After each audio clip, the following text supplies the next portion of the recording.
Hello and welcome to the Crit Hit Wild podcast, where we review a character from MCP every week.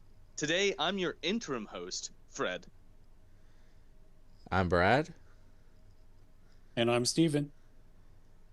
How's it going, guys? Pretty okay with me. Yep, getting a lot of MCP games in. So, Oh, that's good to hear. It is extremely rainy and stormy where we currently are, at least in the West Virginia area. So you may hear some stormy background noise, but it's all good. It's all good. Unfortunately, we are without Brandon today, so we'll just have to power on through without him. But we now have Steven back, which is very nice. It's always good to have you back, Steven. yeah, sorry about missing last week. I had birthday things to do. So, No worries. No worries. We all have responsibilities. Uh, Speaking of which, we did Toad last week, Steven. Real quick, what's your take on Toad? Toad, he Yeah. does one thing and he does it really, really good. Probably better than anybody else in the game. So, he goes and picks things up and then he goes hides in the corner. Yep. What would you give him letter grade? Um, well, as for his use in uh, other places that are not his home factions, I would say I'd have to put him in the A tier category. So, Okay. Yeah, that seems to be where the consensus was. I was the outlier with an A minus. well, I was going to say maybe an A minus because he's a little bit squishy at times, but Is that a slight bit of vindication for me? I think that For my, I think that pushes our average to an S plus. no, I was hoping that the that maybe he would have uh, you know something else with Blob per se. I mean, the card's okay, but I don't see it getting played as much. It's more of a fun factor. So maybe that's why I go to an A minus. Is that his card doesn't really have a good utility, and then he can get one shot pretty good and pretty easily sometimes. Okay. Okay. I think that's entirely fair, and that's about where I was sitting with him.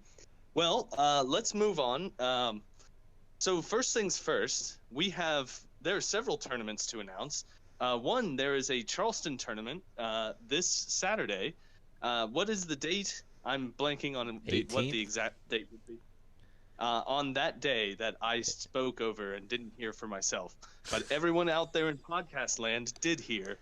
That is the day that there's going to be a Charleston tournament. The 18th, Unfortunately, Fred. The yeah, 18th. the 18th. Thank you. Thank you very much. I can't do basic math while I'm talking and pacing at the same time.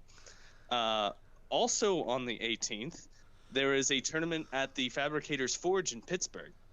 No. So if you can't make it, wait, is that There incorrect? no, there is a Legion tournament on the 18th in Fabricators Forge. Oh, oh, I Their misunderstood. their MCP tournament is the 25th.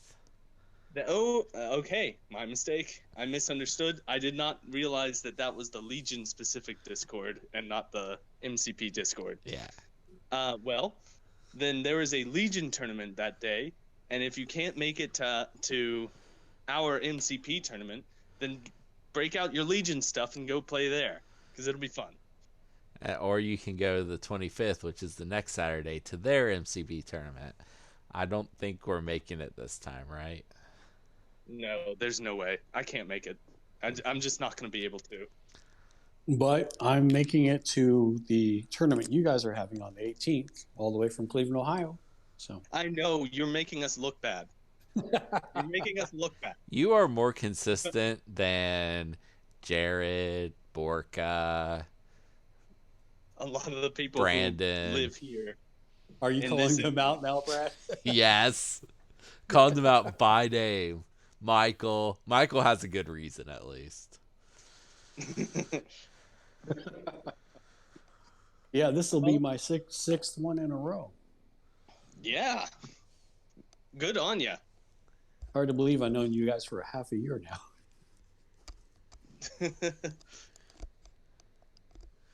Well, if you are going to be available that Saturday, come on down and play some games. We'll have some fun.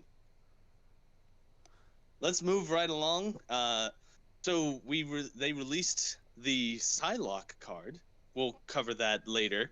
But was there anything else that AMG released this week? So Fred, do you remember what you said about Shatterpoint? I did. I said that we weren't going to talk about them until they released some substantive information. And guess what happened this week? They released substantive information. Yes. So they released squad building rules. I'm just gonna run that down super quick. So you play 2 squads. Those squads do not have to be from the same era. So you could play a Clone Wars era and squad and a Galactic Civil War era squad. Within the squads, they have to be the same. And there are 3 types of units. There's a primary unit, a secondary unit, and a support unit. You pick your primary unit, and they have a point cost. You can't go over that many points when you pick your secondary unit and your support unit. You can mix good guys and bad guys, but there are bonuses built in to certain characters for playing stuff that is the same. So like Rex had bonuses if you play other clone troopers. I think it was clone troopers.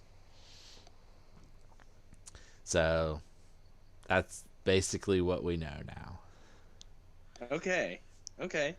I have not had the opportunity to read over the rules myself, but I would trust your judgment. What do you think? Like, what's your gut reaction to it, Brad? That it Do is. you like it? It is not permissive enough. Okay. It's not what's really funny is it's got a lot of people mad because some people are mad because you can mix good guys and bad guys, and some people are mad because you can't, like, you're not as free in making your list as they would want. So they've made both sides mad. So it's the middle path that pissed off everybody. Yeah. Some people, and I understand this, wanted to play like a bunch of Jedi. You can't do that. I wanted to play no Force users. You can't do that. Right now, every primary unit we know of is a Force user. Okay. Not all secondaries are. We only know of one secondary Force user. Okay. Who is that? They're the second Ahsoka. Okay.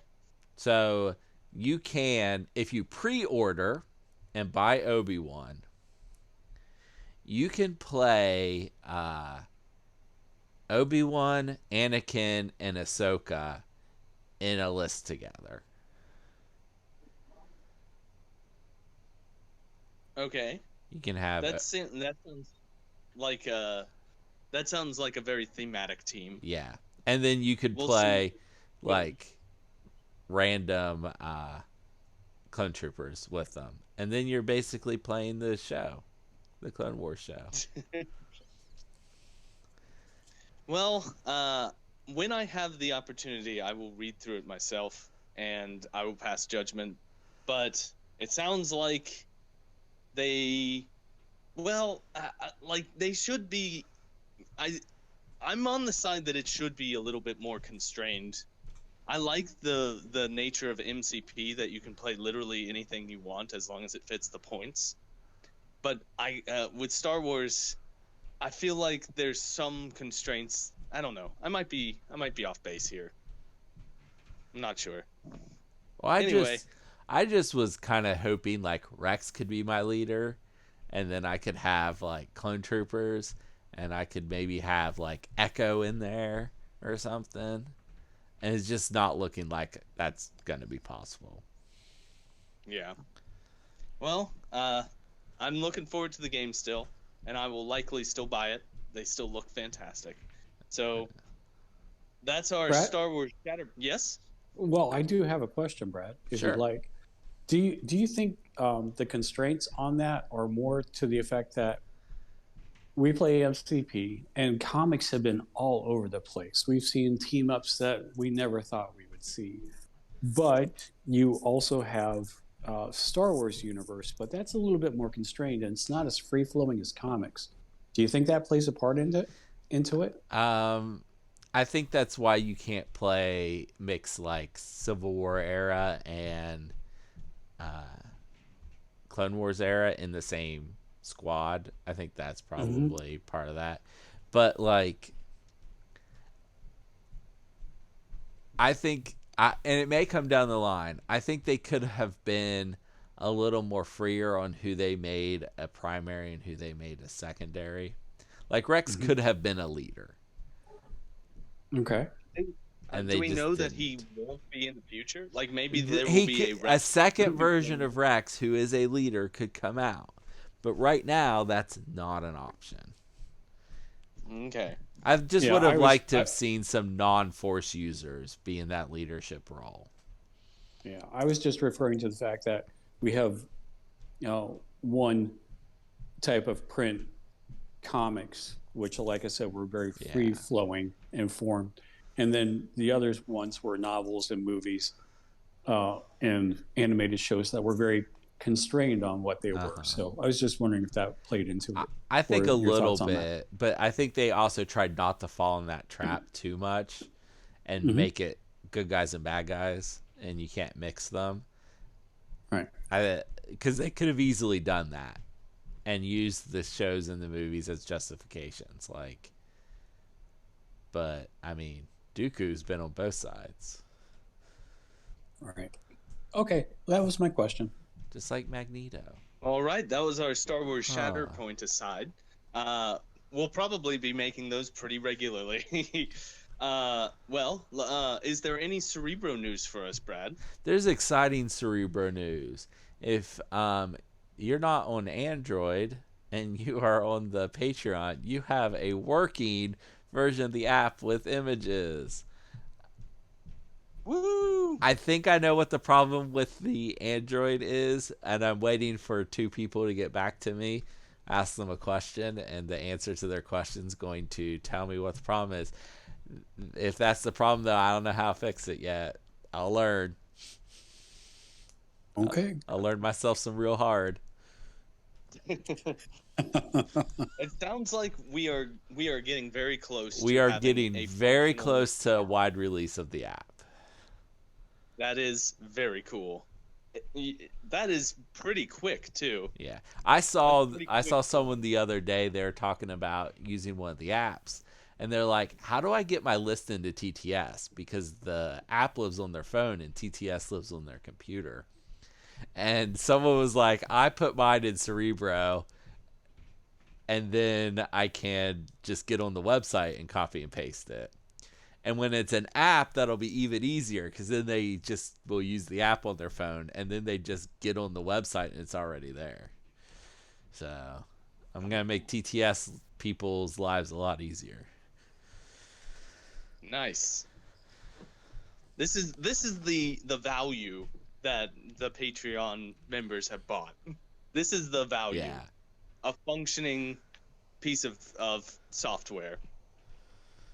Eventually. Yeah. I mean, I'm sorry for those Pixel users. No. I'm sorry It'll happen eventually. I'm sorry you have a very modern phone. I think that is the issue. Well, do you folks want to move on to the games that we've played recently? Sure. Fred, you didn't play any. Hey, I have not played any games in quite a while. My schedule has been very nuts, y'all. Someone has hurt themselves at work, and I'm picking up double shifts. So Are they giving you I that person's salary as well? well, no. I'm just expected to work more. That's how that works, right? Are they That's a giving you healthy work overtime at environment. least? Yes, yeah, I'm getting plenty Okay, of good. overtime. Good. uh, so I don't get what overtime about in you, my job, Steven? Fred, so good for you. Yeah, no. Steven, why don't you go first? Talk about some of the games that you've played recently.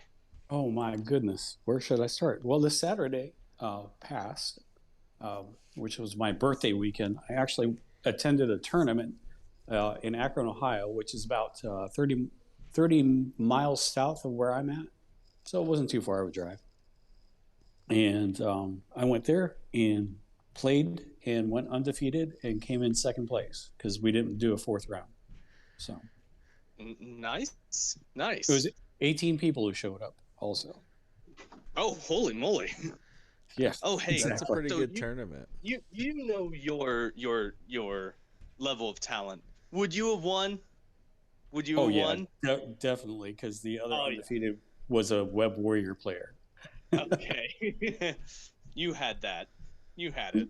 Just a bit, just a bit. But I wasn't playing Spider Foes, so Oh, who were you playing? Midnight Suns Defenders. Oh, This go. tournament had a bunch of newer people in it, so I didn't want to do the Spider Foes thing because honestly, to tell you the truth, I have too much fun with them. So, like my first game, I found out the guy had only played 5 games total, just had the core set and the card pack. So it was more like a teaching game at that point in time. So, Okay. Well, that was good of you. and That's good then, of you not to trounce everybody. and then I ran into a Brotherhood player who was doing Magneto, Scarlet Witch, Pyro, and Luke Cage. And then my last opponent was doing Weapon X, I believe. Was it Weapon Okay. X? No, Storm X-Men. Storm X-Men. So yeah, he went 6 wide. I went 4 wide with some big boys, and it didn't go well. So, Okay. but All right. Are you a fan of so Midnight Suns? I mean, you were saying that going Spider Foes was too mean for the group, but Midnight Suns contains Ghost Rider. It contains Blade. Those are mean models. well, you perceive them to be mean models because you have a disdain for those models. I do. I have a disdain for them because they have kicked my ass far too many times there, good sir. Oh well, I I realized that with these new crisis setups, that Midnight Suns might be a sleeper.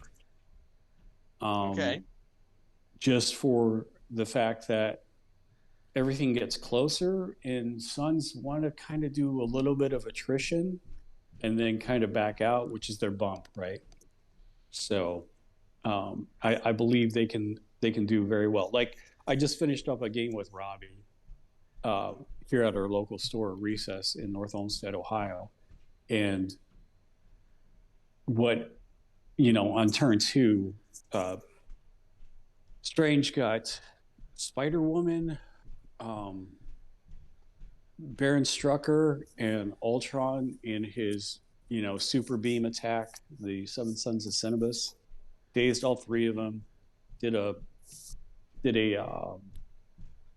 Siege of Darkness turn, and then Blade and Voodoo and Strange and Ghost Rider went, and just everybody just died. So I mean, it was horrendous. Wow. Yeah. Midnight So Suns. Man. I okay. So can I be frank? I've been playing a video game I called The thought you were Midnight Sun. Fred. Can I be Fred here just for a second? Midnight Suns. That game rules for one, and I want to play the Midnight Suns now. Like I will probably buy Blade and probably Ghost Rider in the very oh, near future. oh, that You that should actually play has some Magic in your list. that actually has some relevance to my little segment I came up with. So we'll go on to that. But those are my games that I played. So Okay. Hey, There you Brad. go. Brad, why don't you go next? Yeah, I played 2 games last night, both against Michael because it took Brandon way too long to play a game with Aaron. But I just want Brandon. I know you're listening. I want you to start playing Midnight Suns again. I know you like them, and if they're actually good, you should play them. Anyway, I played. I got a lot of painting done, and so there was basically 2 different things to for me to choose from to play my new painted models. So I ended up playing them both. The first game I played Weapon X with my newly painted Rhino and Apex Predator, and Logan and X-23 Oh my God. and Toad, I think was my That list. that list is disgusting. It's so And violent. because I had just got Rhino painted, and I wanted to put him on the table. Because at the points we were at, I wouldn't have normally played Rhino. I would have played 2 3s instead of a 4 and a 2. But uh, Michael played his Red Skull Hydra list, and he played the version where he has the Howling Commandos and Winter Soldier, so he has 2 Got Your Backs. Um, and displacement and stuff, and he started playing Red Guardian in that so that he gets 1 bodyguard for his Red Skull. Okay. And it was pretty disgusting.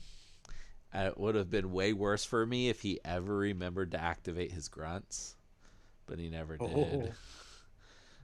He just would go right into Red Skull. It started out bad for me, but I focused on taking out the Got Your Backs. I don't think he got a single Got Your Back shot the entire game because of my placements and just dazing them. And I ended up winning that game. And then we played again, and I wanted to play. I have a 3D printed Psylocke and a 3D printed Emma, and I wanted to play them. So I played X-Men. He played Red Skull again. My list was Storm. Who was the 3-pointer? Mystique, Toad, Emma, and Psylocke. I assumed probably correctly that Emma and Psylocke would be X-Men. He played, and this is very dirty, he played Sleeper Agent Hulk. Ooh. Ooh. So you Okay. cannot do any reactions while Hulk is activating. And if he ever attacks and doesn't daze or kill someone, he loses that ability.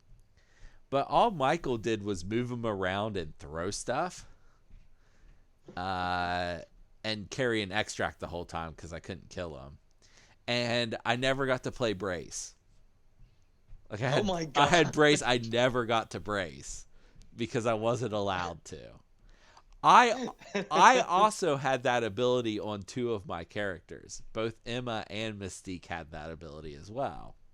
But they're not Hulk. No. No.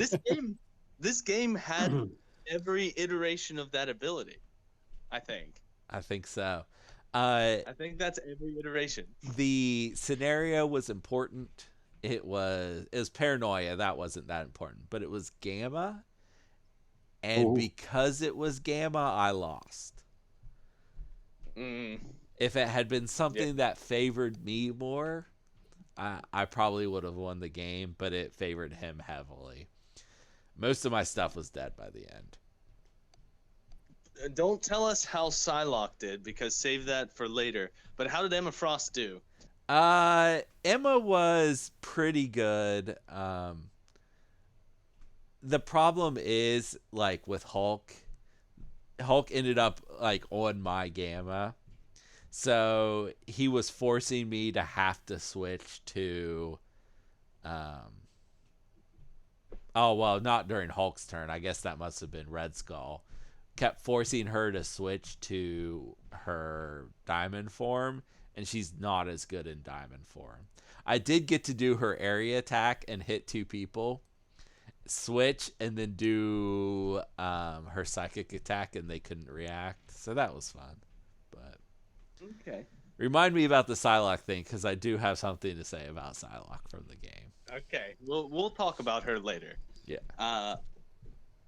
All right. Well, is there anything else anyone would like to add in this section? No, because you don't want to hear about Ghost Rider. So You're right. Okay, so moving right along. Do you? I didn't ask you beforehand, Stephen, but do you have a topic for us to talk about? well, actually, yes, I do, Fred. Would you like to know what it is? Yes, I would. All right. Well, in Marvel Crisis Protocol, we know obviously our characters come in packs, right? And so this is a little bit of a model focus, but can you gentlemen name how many packs there are in this game that contain a total threat of 7 across the characters? So if you have 2, it's like a 4 and a 3, right? Or if you have Malekith, he's a 7. So how many packs do you think there are that have threat 7 available to purchase? Is this okay? Hold on. Is this gonna be like a weird trick question where the answer is 1 and it's Malekith? It's No, not like, one. no, I can think of another one for sure. So there's at least 2. Okay. I was because I don't know of very many 4s that are packaged with 3s. Oh, I can think of one. I have one in my head. Okay. All right. Okay. Do you have a number of how many packs there are available for purchase? I have no idea personally. Well, take a guess. Take a guess. It's in the 92. neighborhood of 75, isn't it? Well, there's Total. I don't know how many packs there are total. Oh, okay. You only know the other number. Got it. Correct. Okay. All right. My guess is 3. That's my guess. No. 3. No, you're incorrect, Fred. Okay. 6. Brad, do you have a guess? 6. No, that's incorrect. Also, there are actually 17. There are that 17? many? 17. Yeah. And I used the resources on Cerebro to figure this out. Holy guacamole. 17. Okay. Now, some of these are impactful and some of them are not. Yeah. What would you say for you, Fred, would be the most impactful pack that you would purchase? The most, as in the one that will have the greatest impact on the game? No, for you ones personally. The models that you would use more. Yeah, the models that you would use more. Okay, before I say this, am I right that Vision is a 4-pointer? Correct. Okay, then Vision and Winter Soldier, because Yes. you will use Winter Soldier all the time. Winter Soldier is great, and he goes in everything. Okay. Like, that's my answer. Brad, what pack would you gravitate towards the most? So, I think the obvious answer for me is Storm Cyclops. Okay, which you will use one and never use the Yeah, other. but you're going to use that one like every game in X-Men. Okay. So would you gentlemen like to know the packs that are available in this configuration? Let's start. Let's see if we can name give us them. some notables. Oh, okay. Okay. So we have Vision and Winter Soldier, as stated. Yeah. Corvus Glaive and Proxima Midnight, because he's only a 4. It's not until you give him the gem he's a 5. Drax and Ronan, Doctor Strange and Wong, Cyclops and Storm, Wong's as a Brad 2. had stated. Wong's a 2. Mhm. Blade and Moon Knight. Okay. Mysterio and Carnage. Of course. Colossus and Magic. Rogue and Gambit. Mordo and Ancient One. Dr. Voodoo and Hood. Captain America and the original Human Torch. Black Swan and Supergiant. Crimson Dynamo and Dark Star, Ursa Major and Red Guardian, Malekith, and Spider-Man versus Dr. Octopus in the Rivals pack. Okay. Okay. Well, So, that is quite the grouping. There were some of those where I was kicking myself, where I thought to myself, of course, I knew that was a 7. I knew.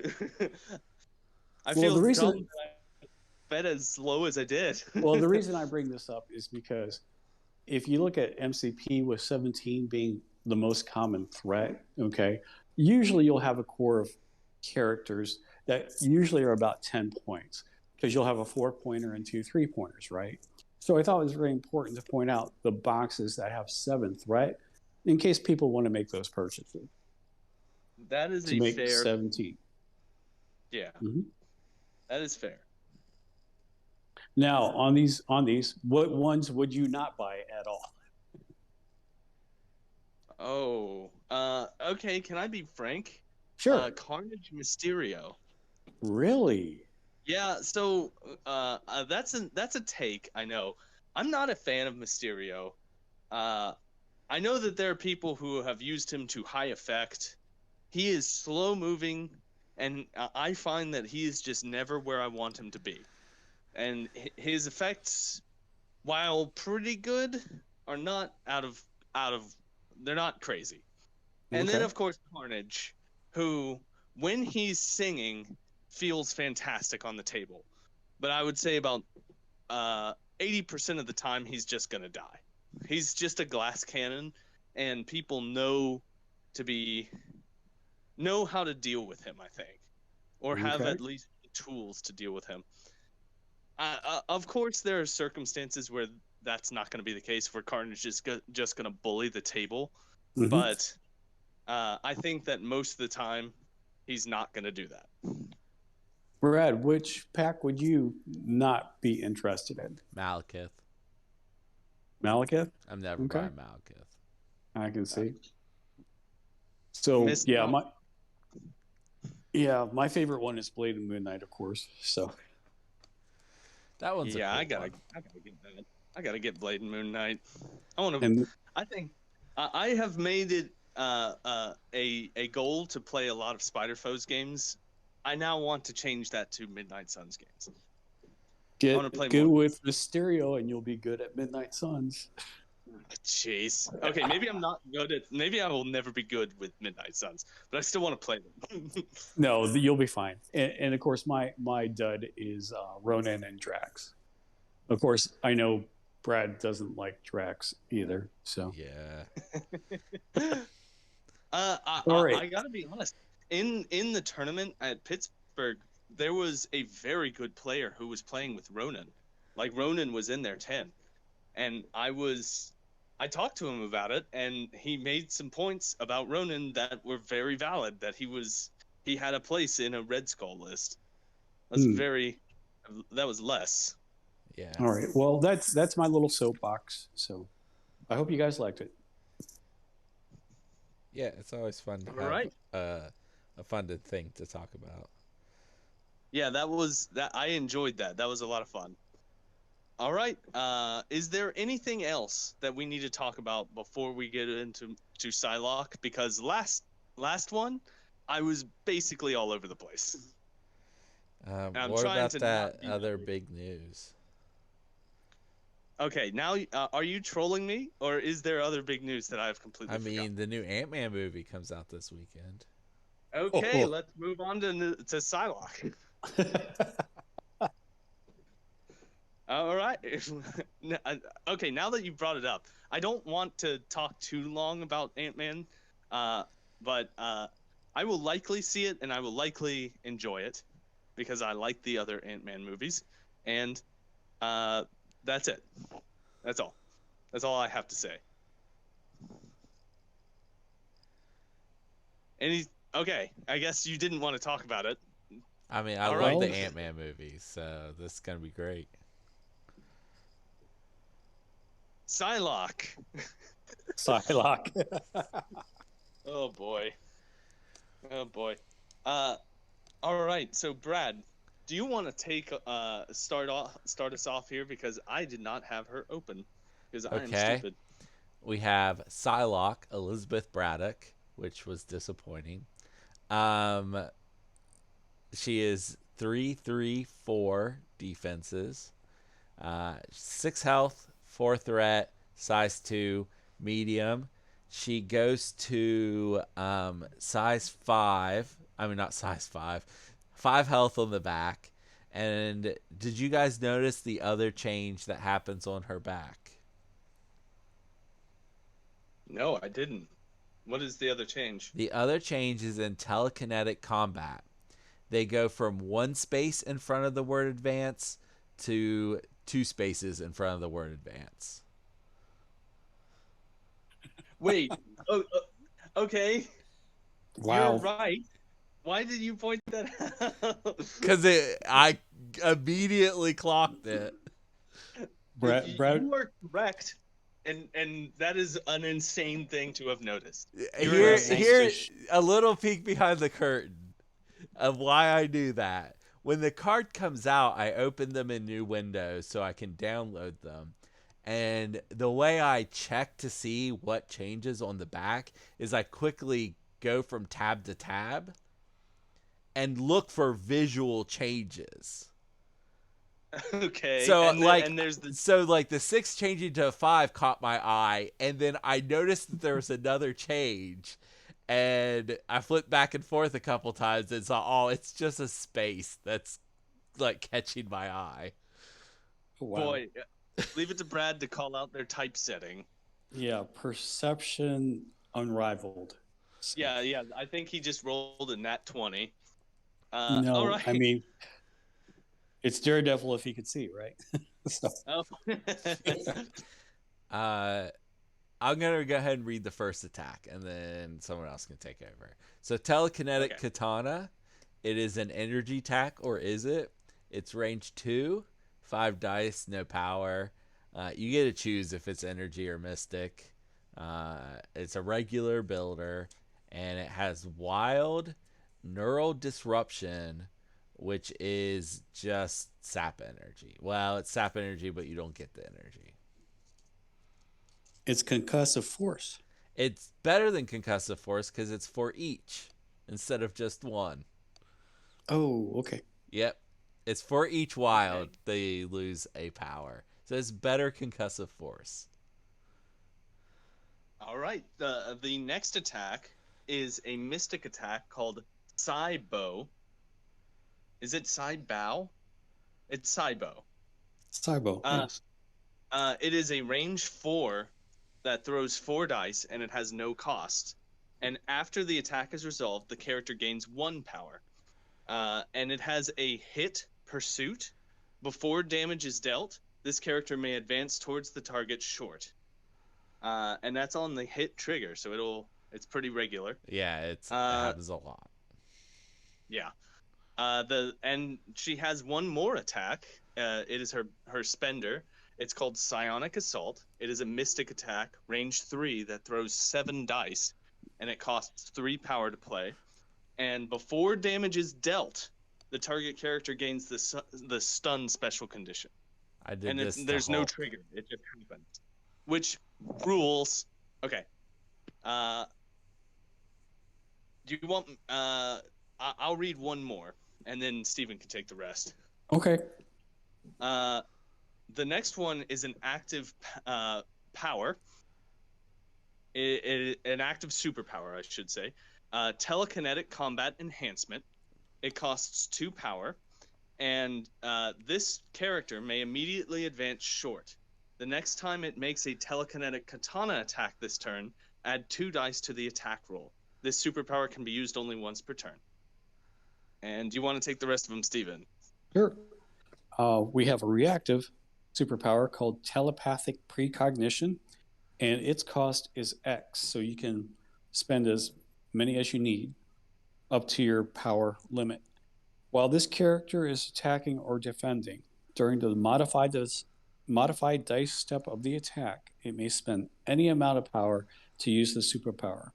For each power spent, this character may reroll one of its attack or defense dice. This superpower can only be used once per turn. Then she has an innate, which is martial artist. When this character is defending against a physical or energy attack targeting it from within 2, this character adds blanks in its defense roll to its total successes. And last innate is stealth.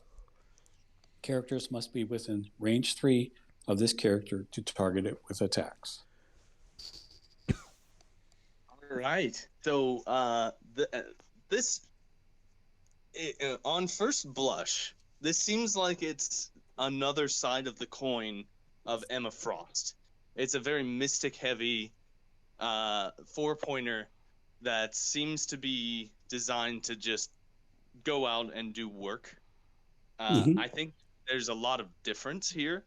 Can I just say, I love that the spender, she applies stun before she does damage. So so any damage she does on that, they will only gain 1 power. That rules. That rules. It's awesome unless you were only gonna do 1 damage anyway. Yeah. It rolls 7 dice. It's pretty good. It's pretty good. It is, but I did it to Hulk and got 1 damage. Oh. Oh well. Spoilers. All right. So why don't you go first, Brad? What's your take on her? I like her. I like that any character that has a choice of attacks is cool.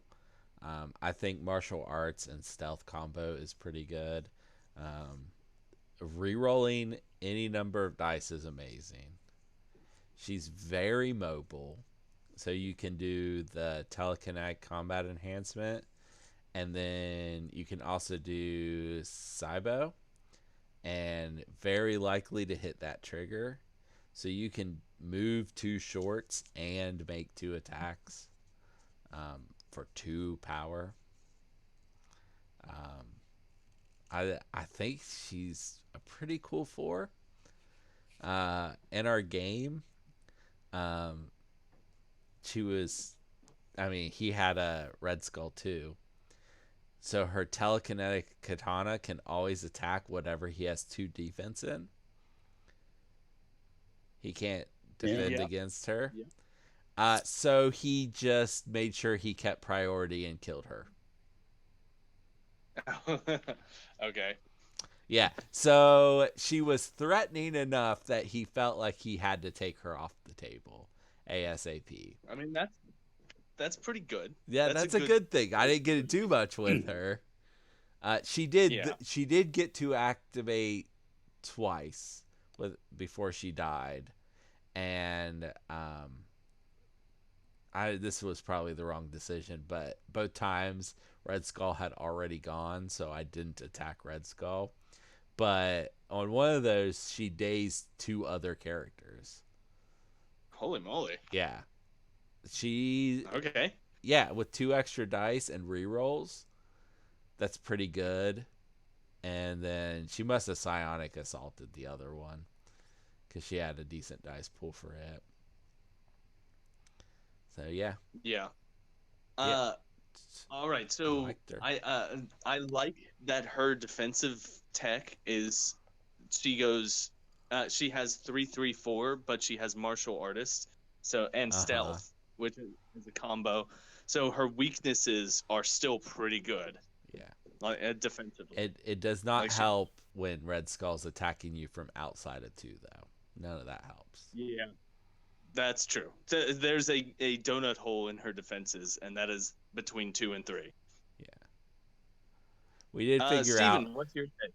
We figured out after the game, though, you can be outside of Red Skull's 3, and you can do the telekinetic combat enhancement and then the katana easily from that range. Yeah. Or he can move up and attack you once, and 1 attack. From experience yesterday, 1 attack was not enough.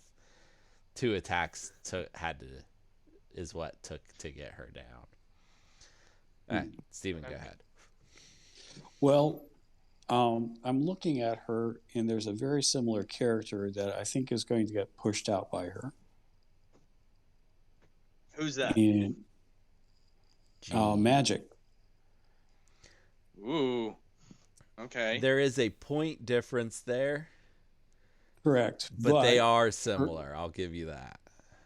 but she um, you get a pierce from the range 2 attack on Magic. This one does neural disruption. I actually like that a lot better than the pierce, because pierce you're just giving people more power, right?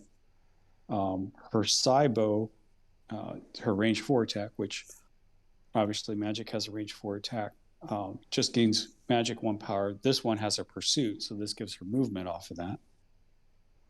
And then her Psionic Assault does that stun special condition, which I know Magic's big attack is the same range, but it's only 6 dice, but you count skulls. So I think that one's kind of a wash.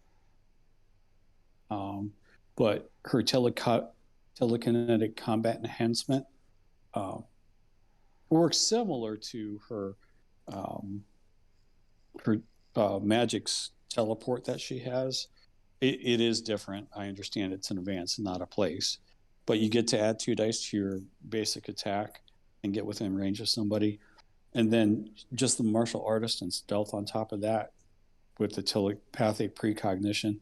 I think she's well worth one more threat value than Magic, and will be able to do a lot more than Magic does. You know, you're right. They are quite similar. Yeah. Mm-hmm. I did not put that together, but you are correct. Magic is usually teleporting. It's probably 50-50. 50% of the time she's teleporting to get away, not to move in. So that is a little bit different. I think the 1 point difference makes a big difference in X-Men specifically, because they tend to go wide. Yeah. But if you need to upgrade a 3-pointer to a 4-pointer, it's a pretty good 1-for-1 upgrade. Yeah, and her basic attack's not locked into just being energy. So you could, like you said, you could be versatile with that. So I think she's definitely worth the threat value 4 compared to the threat value 3 that Magic is. Now, I'm not saying Magic's a bad character, but I was running her with my Midnight Suns because I thought it would be fun, but she just has that one superpower, and it doesn't really help anybody out. So I kind of switched her out for Baron Mordo, but that's just me. But that's my take, Fred. I just think that she's a 4-point that can compete with a 3-point pretty well. Okay, that's not saying now that much, but yes, I see the point that you were making. I think she's pretty good. I think she's pretty good. Like, I really like her, and it's starting to. Do you think, Brad, you played both her and Emma Frost on the table at the same time? Yep. How did that feel? Did that feel like they did enough apart that you felt like it was worth taking both of them, or did you want to take some other 4-pointer? So that's not a list I would normally play, the one I played. Mm-hmm. In my X-Men, personally, I would prefer to play as wide as possible, which means I'm only probably... So neither. I'm probably only playing a single 4, and I think it's just going to depend on matchup. So right now, I don't think Psylocke is making it as a choice for a 4. Okay. Emma Frost might. Okay, that's okay. I think that Psylocke has a little bit of an advantage on Emma Frost, personally. Well, but that I really like the you can't do reactive superpowers thing. Yeah, that rules. That's correct. That is tech that I wouldn't mind having in my list. Also, the turning off pushes and stuff is pretty good. So it's just Emma Frost is a tech piece for my list, whereas Psylocke would be more of an all-arounder. But if I'm going to put an all-arounder in there, a mobile all-arounder, I'm going to put Logan. Rogue? Logan. Actually, I know a place for her, if you would like a suggestion, Yeah, sure. she would be very, very good against other stealth martial artists because she can change that telekinetic katana to a Mystic. mystic attack. So she would eat the other ones up pretty good, I think. Yeah. I was looking at If you, Shadowland Daredevil. if she is X Force aligned, like I think she will be, I think she'll go well in X Force too. Hmm.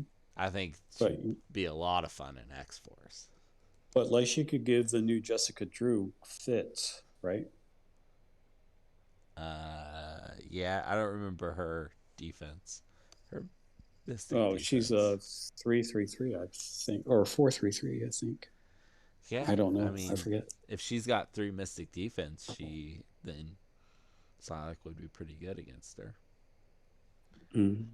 So I think she plays that role where all these martial artists are defending very well against physical or energy attacks, and then all of a sudden she slips into their bubble and says, "Ha ha, I'm here." Whereas they can't do that much to her because she's got the same tech. Yeah. All right. Well, let's move on to the letter grade. Uh, Steven, why don't you go first? C plus.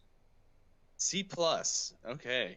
C plus. I played against her last night because, like Brad, somebody had a 3D print model, and they played her, and I played Midnight Suns, and she lasted 2 rounds. So, Okay. so I didn't get to see her do much. All right. Brad, what's your take? B. B. Yeah. I was gonna also give her a B. I think that that's probably I'm worried. I like everything here, but I'm a little worried that she's gonna get a little bit lost in a bunch of all around 4 pointers.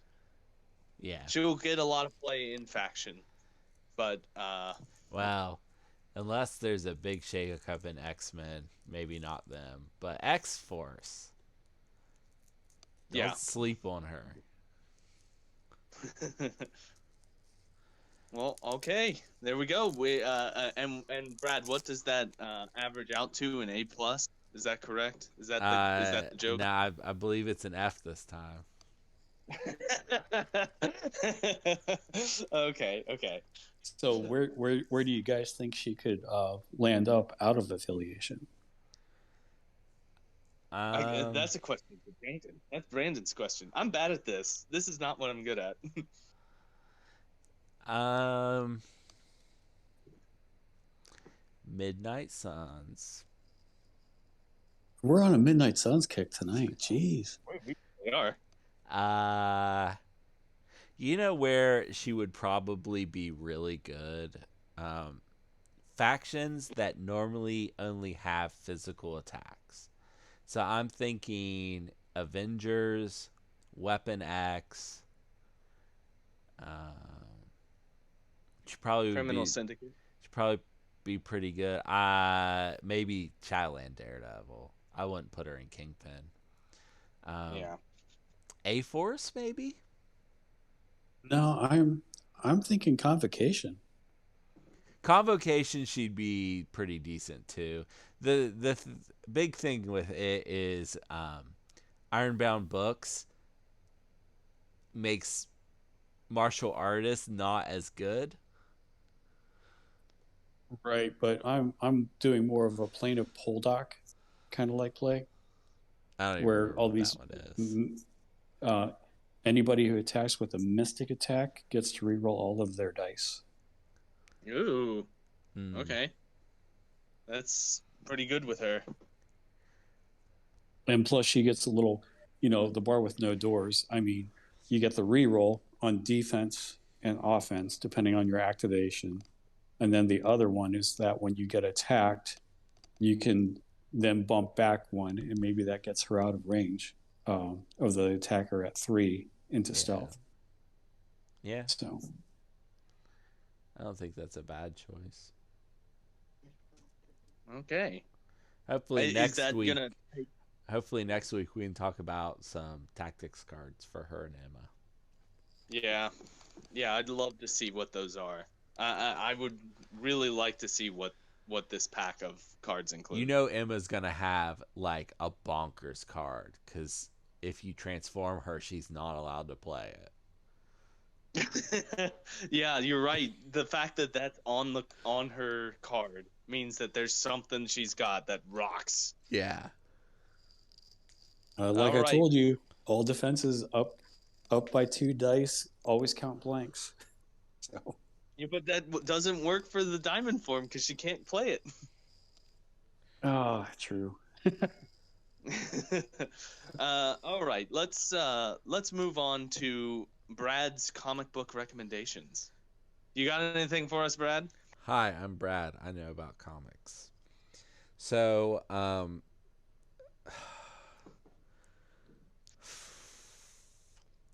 so let's talk about the fact that this Asian woman is named Betsy Braddock. So, Betsy was born in England. She is not Japanese. And she has telepathic powers. And then a Asian American artist starts drawing X-Men, and he really wants some Asian characters.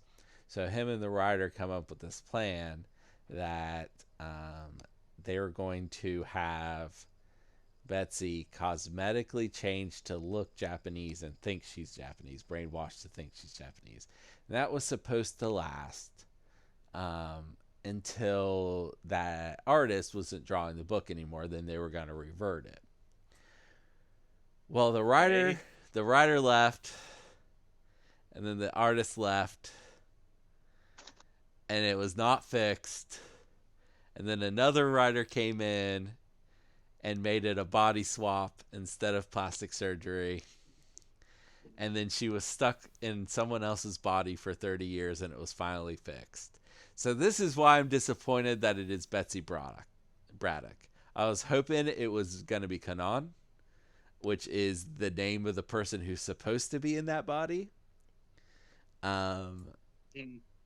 so in picking stories, I went with the version we have on the card. So it's Asian Betsy. So here's what I got. Comics are weird.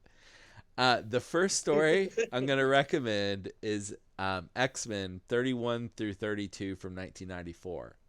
This is by Fabian Nicieza and Andy Kubert.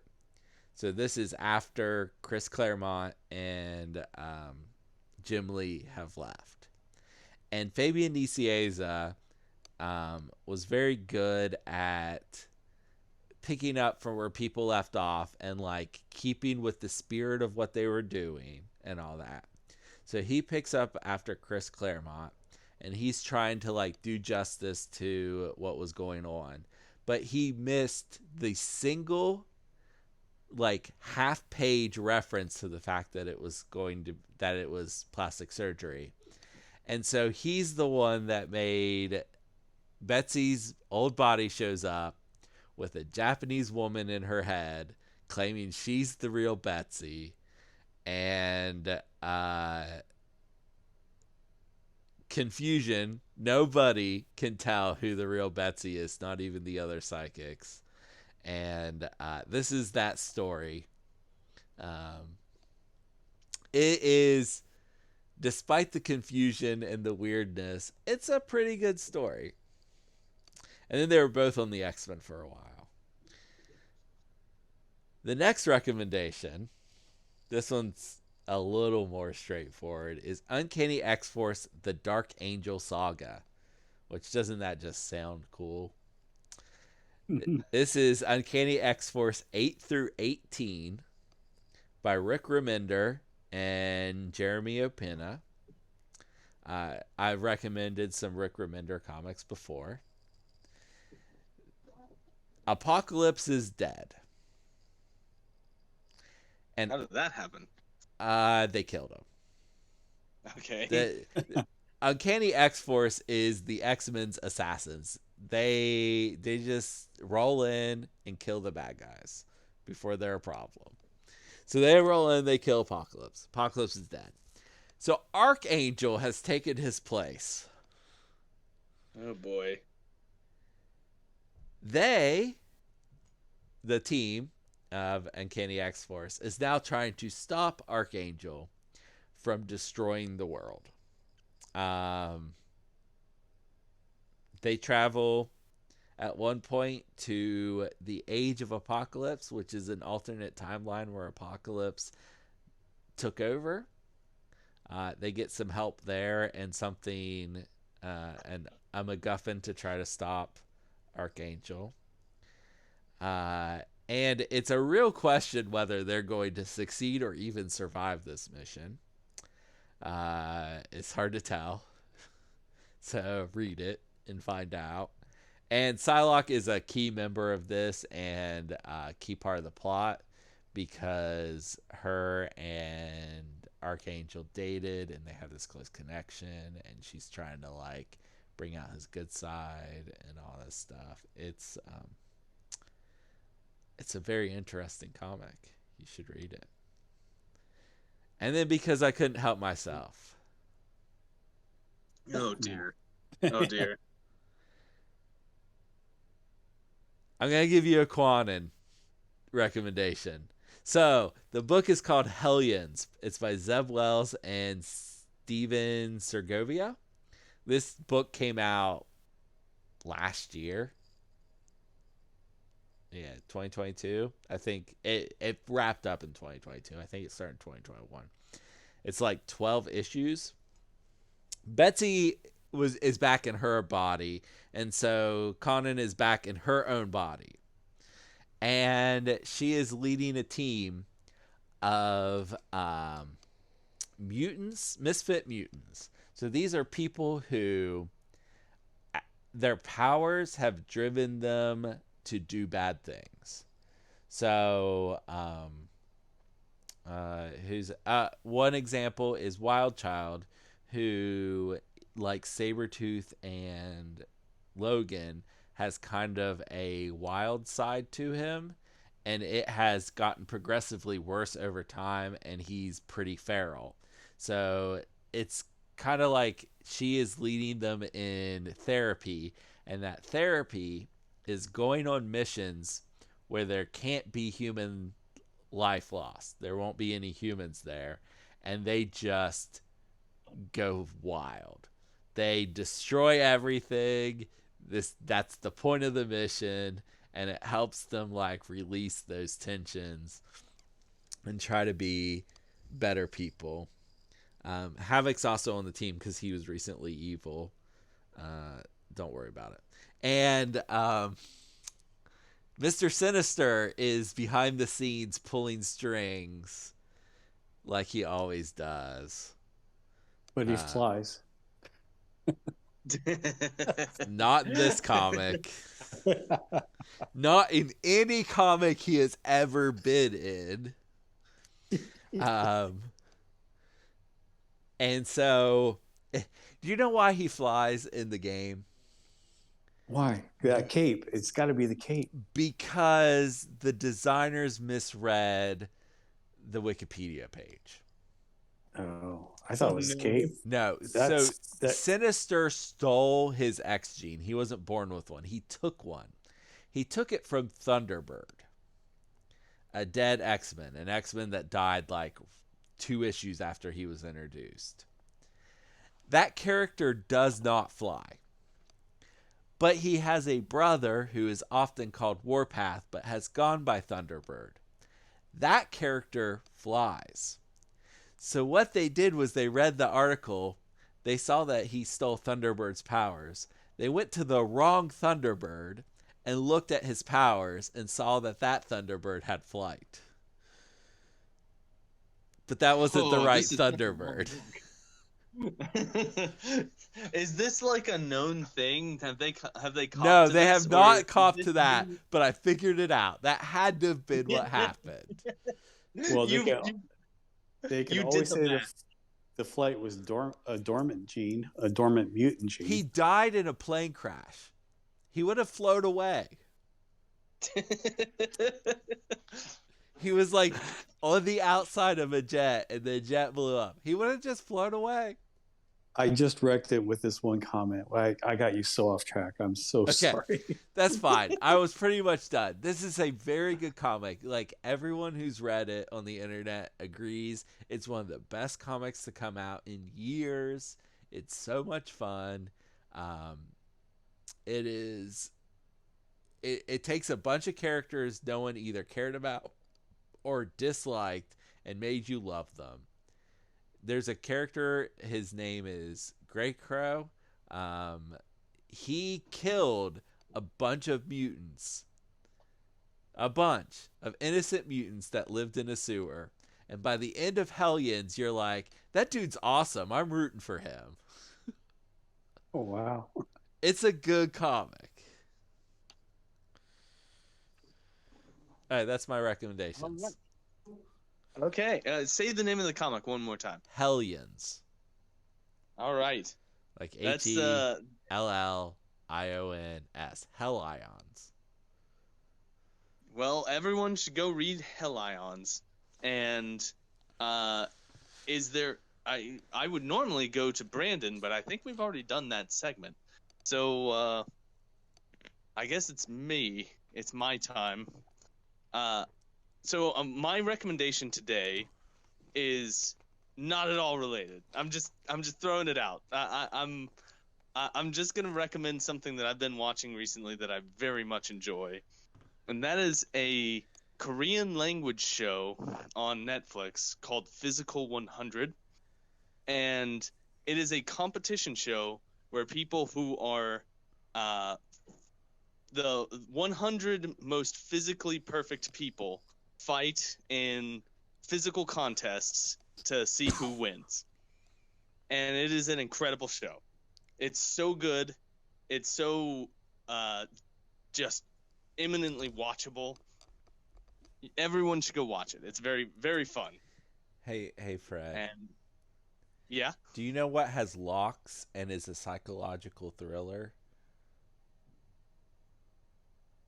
I mean, there are quite a few now that you've just said both of those things. What are Cube. you thinking? Cube. Oh my god. Oh my god. Everyone should watch Cube. Goodbye, everybody. Stop listening. I still haven't watched that movie yet. So